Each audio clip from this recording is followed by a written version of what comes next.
Alhamdulillah. Yarhamuk Allah. يهديكم الله ويصلح بالكم.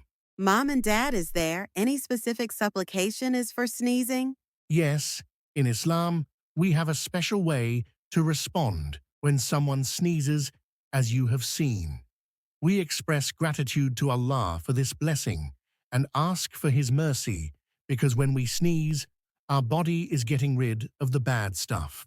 Really? What are they? Well, sneezing helps to remove irritants and allergens from our nasal passages, keep our lungs and airways clean, relieve pressure and stress, even boost our immune system.